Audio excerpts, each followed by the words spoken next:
Est-ce que je dois privilégier ma formation de coaching ou bien est-ce que je dois apprendre à trouver des clients avant? Est-ce que je dois finir ma certification de coach professionnel ou est-ce que je dois déjà maintenant faire en sorte de trouver mes clients et d'apprendre surtout à trouver des clients rapidement? Alors je te parle de ça, je t'explique exactement ce qu'il faut faire si tu es dans ce cas-là. Juste avant, abonne-toi à cette chaîne, tu cliques là et puis tu cliques sur la petite cloche juste après pour faire partie de la communauté.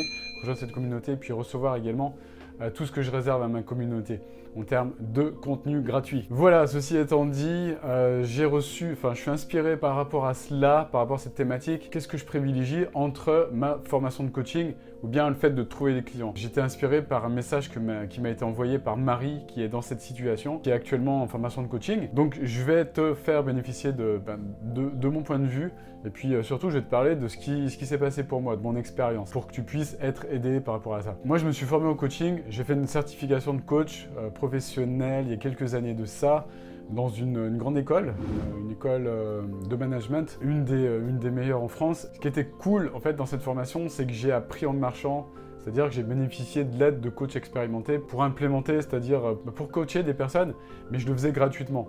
C'est-à-dire que je me suis entraîné à coacher, mais avec des personnes qui étaient des volontaires, comme dans plein de formations de coaching, mais qui ne te payent pas pour ça, en fait. Qu'est-ce qui s'est passé dans ce cas-là? C'était pas mal, parce que j'ai appris, en fait, j'ai implémenté, mais pas assez, en fait, à mon goût. Et ce qui s'est passé, en fait, c'est que cette formation a été super complète, si tu veux. On a appris la posture de coach, on a appris plein d'outils, en fait, plein d'outils en parallèle de ça, qui nous ont permis, enfin, qui m'ont permis à moi déjà de me développer moi-même, de comprendre comment les utiliser, et puis aussi les utiliser avec d'autres coachés évidemment. Donc ça c'était top, c'était cool.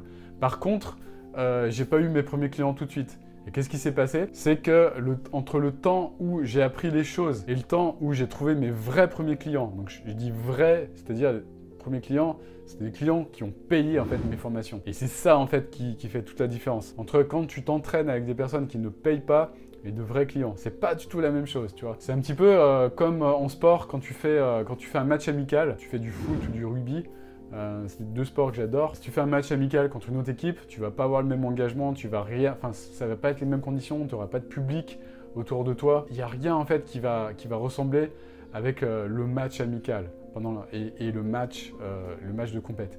Là, c'est exactement la même chose. C'est-à-dire que quand tu auras un client payant, tu vas avoir beaucoup plus de pression et par conséquent, tu ne vas pas le faire de la même façon. Enfin bref, c'est complètement différent.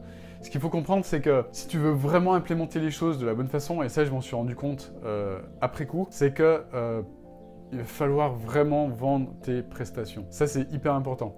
Pourquoi? Parce que pour vraiment implémenter, il faut passer à l'action, il faut pratiquer en fait. Il faut dire, voilà, ce que j'ai appris là, aujourd'hui, je le prends, je le mets en pratique avec mes clients. Ça, c'est l'erreur numéro 1 que font la plupart des coachs. C'est-à-dire qu'ils sont tellement flippés par le fait de ne pas avoir assez d'outils, de ne pas avoir une prestation assez parfaite, qu'ils vont continuer à se former. Ils se forment, ils sont surformés en fait. Et le problème, c'est qu'ils ne vont pas essayer ce qu'ils apprennent tout de suite avec leurs clients.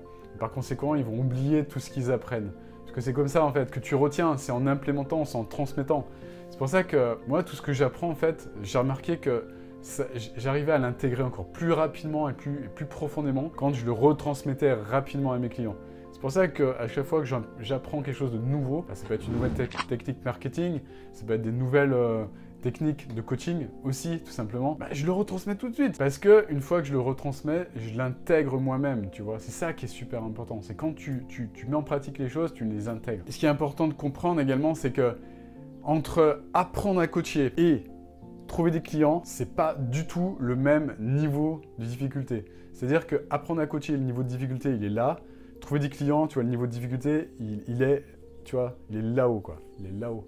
Ça dépasse le cadre de la caméra. Trouver des clients, je te conseille vraiment de mettre la priorité là-dessus parce que si tu fais une formation de coaching, ce qui est le plus important en fait, ça je l'ai remarqué aussi, enfin je l'ai vécu, c'est la posture de coach. C'est ça le plus important. Après, les outils, tu les apprends au fur et à mesure, tu les implémentes au fur et à mesure, comme je l'ai dit tout à l'heure. Le plus important, c'est ça, et puis c'est cette confiance, en fait, en toi pour coacher. Ce que je te conseille vraiment, mais vraiment, je te parle vraiment avec le cœur, c'est d'apprendre cette posture, d'apprendre les outils puis de les implémenter le plus rapidement possible avec des vrais clients. Ça, c'est vraiment ça qui va te faire grandir à vitesse grand V. Je te le garantis, je te le promets. Le plus dur, c'est de trouver des clients.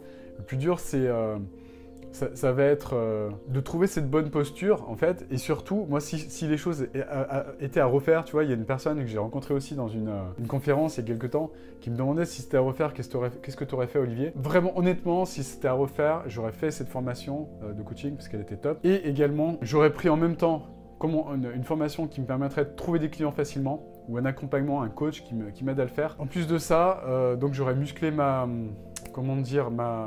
posture. Et ce que j'aurais fait, c'est que j'aurais trouvé également un coach expérimenté pour m'aider à trouver la bonne posture, en fait. Parce que c'est ça le plus important.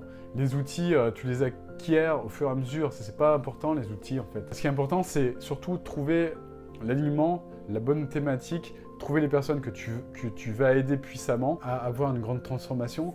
Et puis, trouver les étapes, en fait. Les étapes qui vont permettre à cette personne d'être transformée. Identifier les outils, si tu ne l'as pas encore fait, si tu n'as pas encore assez d'outils, identifier précisément les outils qui vont te permettre de le faire. Tu vois, pendant ta formation, tu vas dire, mais là, tu vois, on va étudier la PNL. Là, deuxième semaine ou deuxième mois, j'en sais rien, peu importe. On va étudier la systémique. Là, on va étudier la processcom pendant la troisième partie de la formation. Ça, je vais m'en servir dans telle partie de mon accompagnement. Tu vois, c'est mettre déjà en place une stratégie, en fait. Et pas uniquement apprendre des outils pour apprendre des outils. Tu vois, ça sert à rien. C'est débile, en fait. Faire une certification pour faire une certification, ça sert à rien. Et si tu l'implémentes pas tout de suite, ça va être perdu, en fait. Ça va être perdu. Tu vois, moi, chez moi, j'ai un endroit, j'ai une armoire où j'ai des piles comme ça de documents de formation, en fait, tu vois, que j'ai pas encore relus.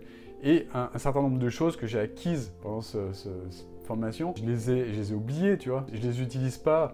Mais par contre, il y a d'autres outils que j'utilise maintenant, que j'ai ressortis du placard et que j'ai intégrés de nouveau pour rendre mon accompagnement plus puissant. Tu vois, c'est des outils que j'ai... Tu vois, par exemple, comme la processcom, ça c'est un outil qui est ultra puissant et qui m'aide dans mes coachings. Parce que ça me permet d'avoir une grille de lecture ultra fine par rapport aux personnes que j'ai en face de moi, que je coach au quotidien. Ça, c'est ultra puissant, tu vois. Et ça, j'ai eu la chance de faire une certification là-dedans par la suite. Et c'est comme ça que j'ai pu intégrer les choses, en fait. Parce que je l'ai fait après. D'où la nécessité de trouver des clients avant pour pouvoir intégrer les outils et non pas l'inverse. Dernier point, je parlais de certification tout à l'heure. J'ai moi-même une certification en coaching. Honnêtement, ça sert à rien.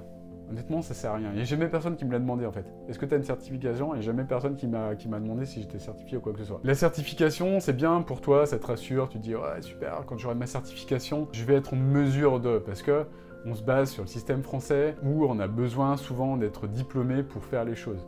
Là, en coaching, c'est différent. Tu n'as pas besoin d'être diplômé ou quoi que ce soit pour être coaché. Ça va te rassurer toi-même. Tu risques rien de commencer à coacher des personnes sans certification. Voilà. Tu risques rien, sauf si t'es un barjot, quoi. Sauf si t'es un gros taré, c'est sûr. Si t'es un gros barjot, si t'as pas les idées en place, si t'as les fils qui se touchent quelque part dans ton cerveau, ouais, là, ça peut être dangereux, effectivement.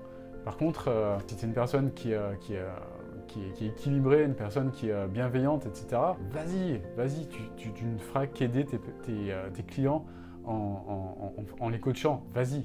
Après, c'est sûr, il y a des personnes qui sont tarées, ça existe, j'en suis conscient. C'est comme partout, dans toutes les professions, il y aura toujours des tarés, que ce soit en coaching ou ailleurs. Je pense à une profession qui est réputée comme les médecins. Parmi les médecins, même les chirurgiens, il y a des tarés. Tu vois, il y a des affaires qui sont ressorties comme quoi certains médecins droguaient leurs patients ou faisaient des choses sexuelles avec eux, tu vois, mais... Des choses complètement ouf, complètement tarées, et pourtant c'était des médecins, tu vois. Là c'est pareil, tu peux jamais être sûr à 100%, à 1000% qu'une personne tient la route, qu'une personne est équilibrée en fait. Si toi t'es déséquilibré, tu le sais toi-même, mais après, si t'es bienveillant, si t'es bienveillante, t'es connecté avec ton cœur, si t'es quelqu'un qui est là pour faire le bien, pour transmettre du positif, pour vraiment aider les personnes, tu risques pas de leur faire de mal. Donc fais-toi confiance et vas-y, go! Commence à coacher des personnes, commence à t'entraîner et puis mets la gomme surtout pour trouver des clients, des vrais clients qui te payent en fait. Parce que c'est ça le plus dur, c'est ça qui va te poser le plus de difficultés, c'est pas apprendre à coacher, je te le garantis. Voilà, j'espère que j'ai été clair dans cette vidéo.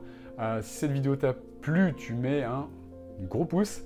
Et puis encore une fois, abonne-toi à cette chaîne, juste ici, pour être notifié à chacune de mes nouvelles vidéos et puis surtout pour recevoir des notifications lorsque je vais faire des lives dans lesquels tu vas pouvoir te connecter et me poser toutes les questions que tu souhaites, questions auxquelles je vais répondre bien évidemment. Dernier point, j'ai mis en place une formation, une masterclass qui va t'apporter un max de valeur. Si tu veux trouver des clients justement, si tu veux mettre en place les choses, si tu te demandes comment faire, je t'explique tout en détail dans cette masterclass. Elle est dans la description, tu ne peux pas la louper si tu es motivé.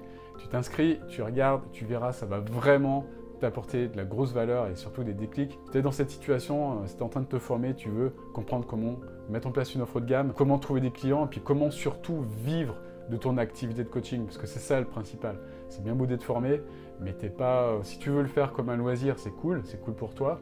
Il n'y a rien de mal évidemment, mais si tu veux vraiment développer une activité de coaching, prospère, vraiment en vivre, le faire de façon professionnelle, tout simplement, je t'explique tout comment faire dans cette formation, juste en dessous. Voilà, je te dis à très bientôt. Je te souhaite une magnifique journée. Ciao, ciao.